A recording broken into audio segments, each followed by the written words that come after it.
Si vous nous rejoignez, fidèles téléspectateurs à Maïna, en passant par Tamani, bonsoir et bienvenue dans votre édition d'information de ce vendredi 5 juillet 2019.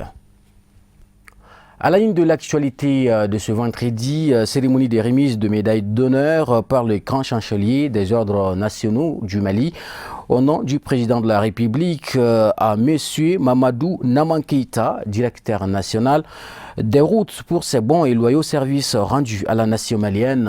La cérémonie solennelle de décoration a eu lieu ce vendredi 5 juillet à Koulouba, en présence des parents, amis et collaborateurs du récipiendaire. Reportage Mamadou Ben Cherif Soumanou, Seydou Keïta. L'homme qui vient d'être décoré est un travailleur exemplaire exceptionnel, social et d'une bonté rare qui a toujours contribué de façon significative au progrès de la nation malienne. Amis et collaborateurs de Mamadou Naman Keïta ont fait de brillants témoignages sur le parcours de l'homme. Une cérémonie pleine d'émotions. Bien sûr, l'homme qui vient d'être décoré, c'est M. Mamadou Naman Keïta. Moi, je le connais bien. Je suis quand même l'un de ses plus proches collaborateurs. Parce que nous avons intégré ensemble l'action publique en 2000 sur concours direct. Et depuis lors, on a cheminé ensemble. Il a été mon chef de division études de planification. Moi, j'étais chef de section études.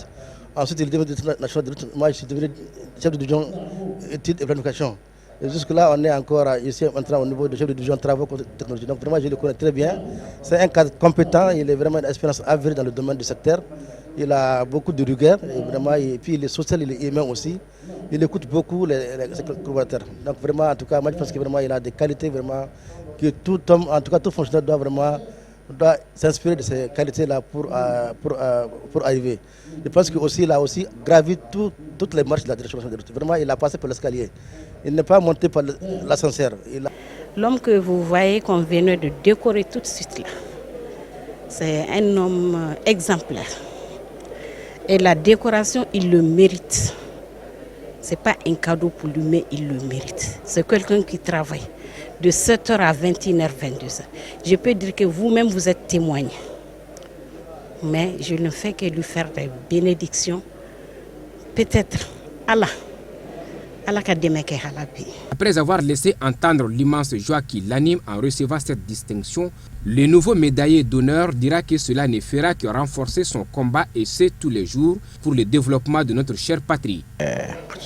Aujourd'hui, moi, je suis animé d'un sentiment d'extrême fierté parce que, vous savez, il n'est pas facile quand on travaille, même quand on travaille bien parfois, que la hiérarchie et les autorités reconnaissent.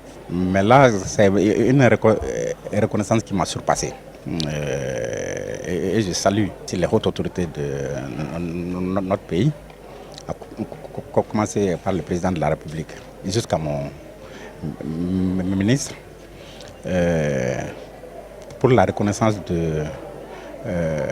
des efforts exercés par une équipe, pas uniquement ma personne, mais moi je suis avec toute une équipe. En recevant cette distinction, le récipiendaire dira aussi que c'est tout le personnel de la structure qu'il dirige qui est à l'honneur ce jour. Il a une fois de plus rassuré les plus hautes autorités du pays qu'il fera tout ce qui est à son possible pour honorer cette confiance placée en lui. Et qu'il y a une forte équipe de la direction nationale des routes. Nous en sommes extrêmement reconnaissants.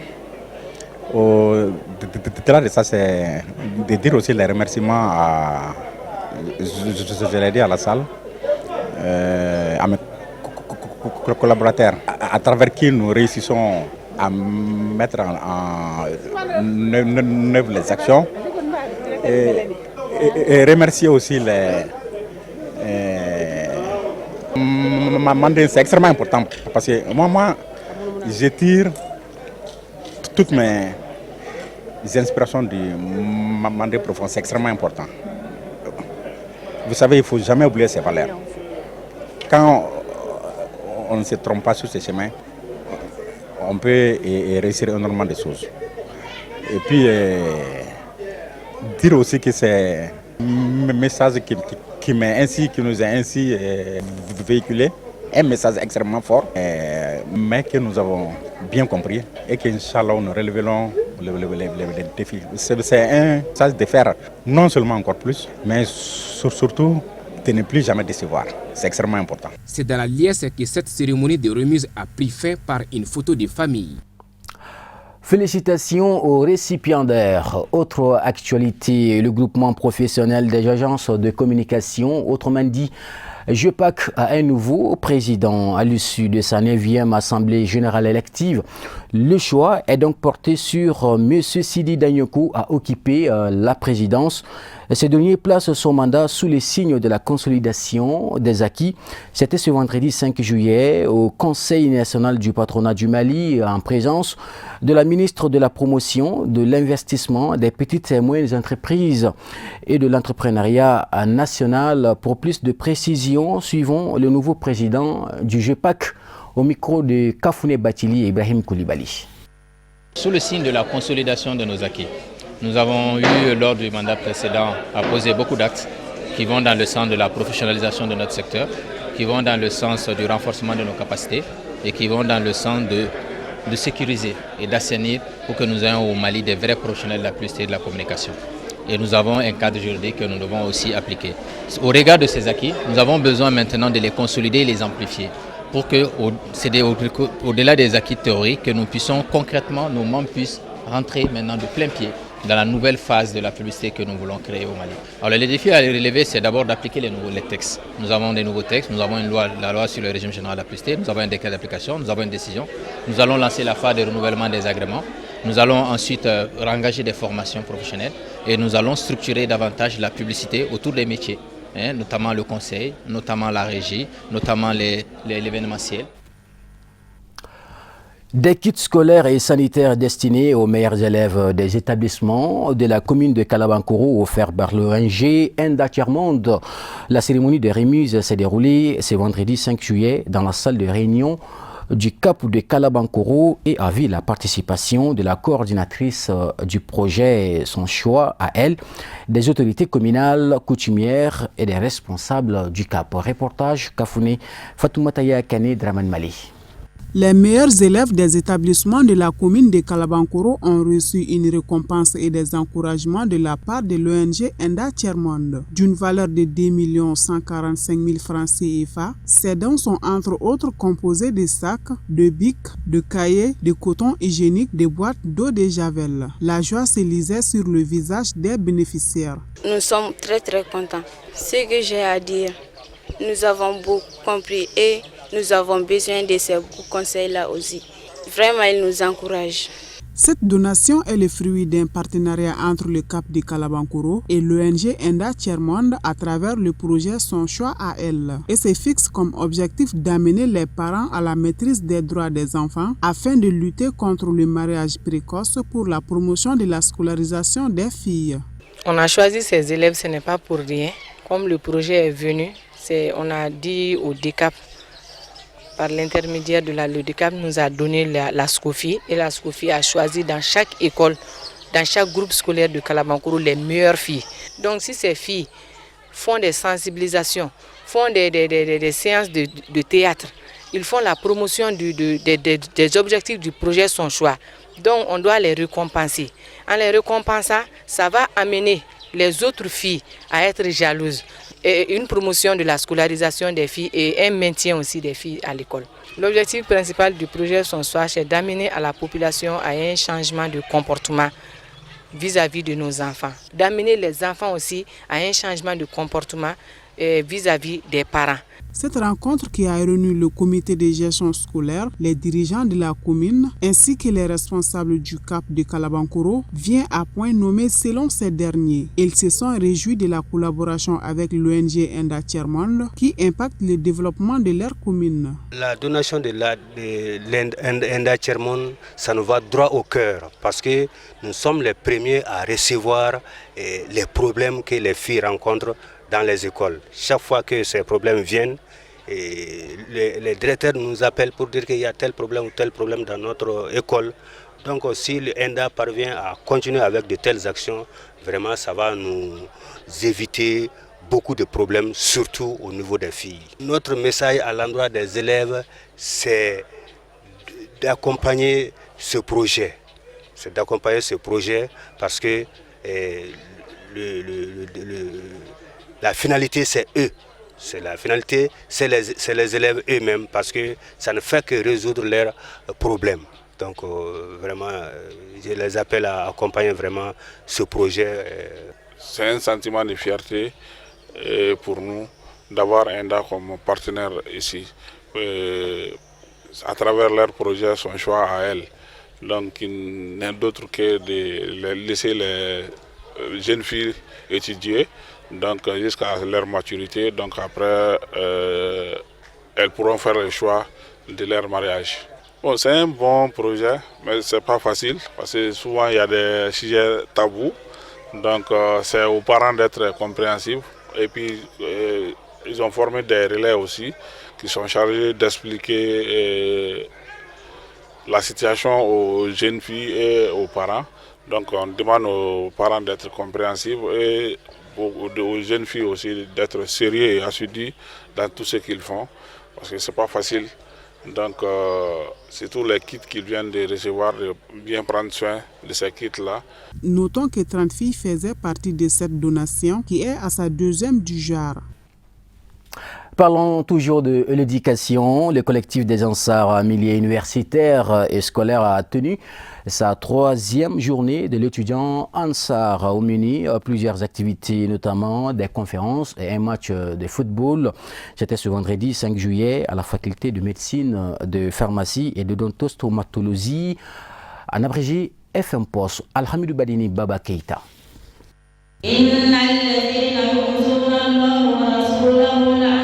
Créé en 2011, le collectif des Ansar en milieu universitaire et scolaire s'assigne comme mission de contribuer à la promotion de l'islam, au développement socio-économique et à la culture de l'excellence en milieu scolaire. Le CAMUS, c'est le collectif des Ansar en milieu universitaire et scolaire. C'est une association qui regroupe les élèves et étudiants Ansar ainsi que leurs sympathisants en milieu universitaire et scolaire. Donc c'est une branche de l'association Ansardine. Donc notre objectif principal même, c'est d'œuvrer pour la compréhension de l'islam authentique. L'islam qui est venu pour que l'humanité même puisse vivre en paix dans la quiétude. Nous œuvrons dans ce sens, comme notre guide Assid Chérif Ousmane Madan Aydra nous a appris. Dans le cadre de sa 3e journée dédiée dans la matinée à Fatmatou Zahara, fille du saint prophète de l'islam, paix et salut sur lui, les étudiants ont été édifiés sur le thème « Le mariage en islam ». Une thématique des plus judicieuses, nous confie la présidente de la cellule féminine du CAMUS. On a choisi le thème mariage parce que vu l'importance même du thème et le milieu que nous sommes, surtout dans le milieu universitaire, et plus précisément à la faculté de médecine ici, le cycle est long, donc il y a pas mal d'étudiants qui refusent de se marier à cause de l'étude.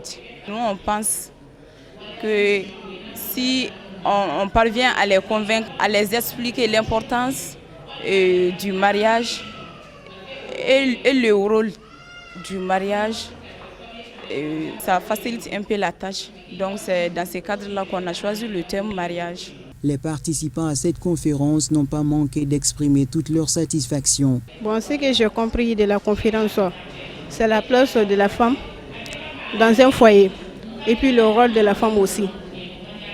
Et comme la conférencière a beaucoup dit, selon le comportement de la femme dans le foyer, comment la femme doit être dans son foyer et puis comment éduquer ses enfants. Et puis les mariages aussi, l'importance du mariage. Plusieurs membres Ansar y ont pris part, notamment Aïché Sangaré, marraine de l'événement, non moins présidente nationale d'Ansardine Mali. Plusieurs activités étaient également au menu de cette 3e journée du collectif des Ansar en milieu universitaire et scolaire, notamment un match de football dans l'après-midi et un prêche sera animé dans la soirée de ce vendredi par Badra Ousmane Ali Aydara, fils du guide spirituel des Ansar. À présent, nous vous proposons le tour du monde de l'actualité internationale et africaine. C'est en plus bref et en images, commenté par Moussa Fomba.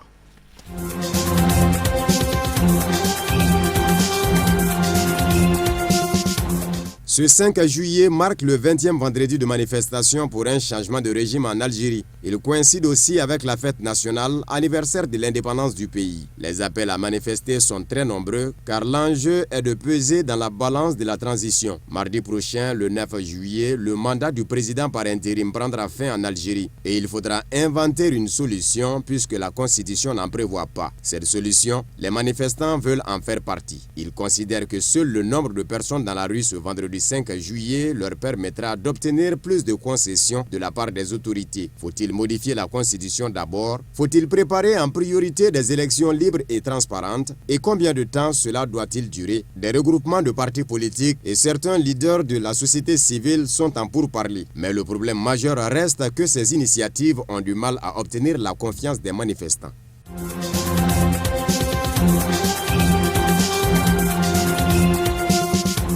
Le projet de loi sur la nouvelle commission électorale en Côte d'Ivoire ne passe pas dans l'opposition. Sommé par la Cour africaine des droits de l'homme et des peuples de rendre la CEI plus indépendante, les autorités ivoiriennes avaient entamé en janvier des discussions en vue de la recomposer. Or, l'opposition et la majeure partie de la société civile demandaient une réforme en profondeur. Ce jeudi 4 juillet, la plateforme des 23 partis de l'opposition autour du PDCI ainsi que les groupes parlementaires d'opposition se sont réunis pour organiser la riposte politique. Une CENI composée de 15 membres au total, parmi eux 3 représentants du parti au pouvoir, 3 de l'opposition, 6 de la société civile, 1 du Conseil supérieur de la magistrature, auquel s'ajoute un membre nommé par le président de la République et 1 par le ministère de l'Intérieur.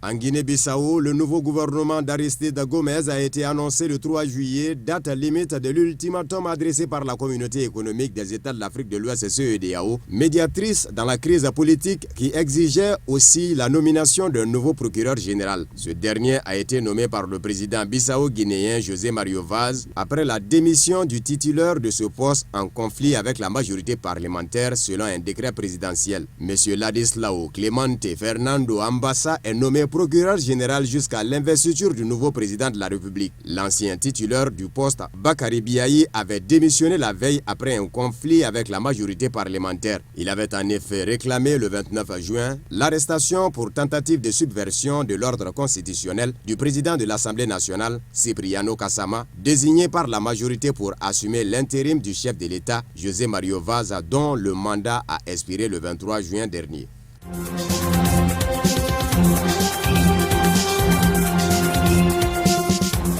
À Genève, c'est peu dire que le dernier séjour du président camerounais Paul Biya ne passe pas vraiment inaperçu. Manifestation d'opposants devant son hôtel, arrestation de plusieurs gardes du corps du président camerounais après l'agression d'un journaliste, de quoi embarrasser les autorités suisses engagées au même moment dans une délicate négociation entre le gouvernement camerounais et les séparatistes des régions anglophones. Est-ce le président Abdelaziz Bouteflika au début de l'année? Toujours est-il qu'il devient de plus en plus compliqué pour certains dirigeants de séjourner discrètement au bord du lac Léman. Paul Biya est pourtant un habitué de la Suisse. D'après une ONG spécialisée dans la lutte anticorruption, le chef d'État camerounais aurait déjà passé depuis son élection il y a 37 ans plus de 4 ans et demi à l'étranger, dont une bonne partie au très chic Hôtel Intercontinental de Genève où il aurait ses habitudes.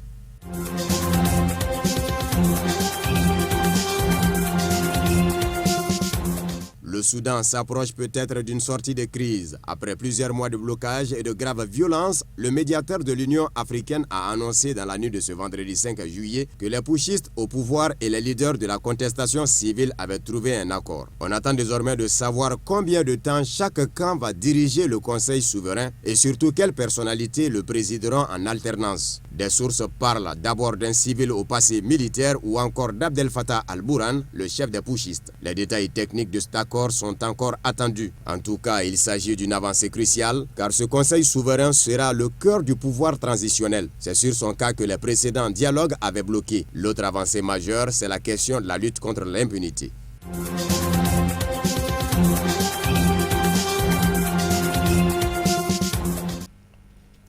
Ainsi s'achève ce journal. Merci à vous de l'avoir suivi. Je vous invite à suivre tout à l'heure le journal en langue nationale Bamanankan présenté par Kafouné Batili.